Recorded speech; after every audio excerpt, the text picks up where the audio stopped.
ভেবেছিলি হারামি ঠান্ডা লেগেছে বলে আমি দয়া করব? আজ তোকে ভেঙে না ফেললে শান্তি পাবো না। সখিনা রে, চাইলে আমাকে আর মার, কিন্তু এই ঠান্ডায় গোসল করতে বলিস না।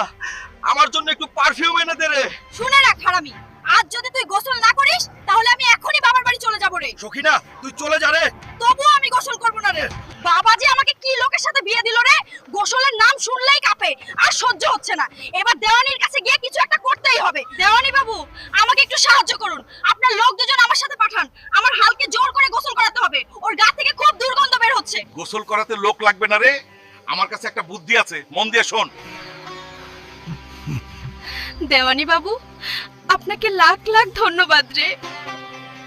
হাল্ক ভাই, তাড়াতাড়ি চল, তোর সখিনা গ্রামের পুকুরে পড়ে গেছে রে। তুই এসব কি বলছিস রে? সখিনা রে, আমি আসছি, আমি তোকে বাঁচাবো রে।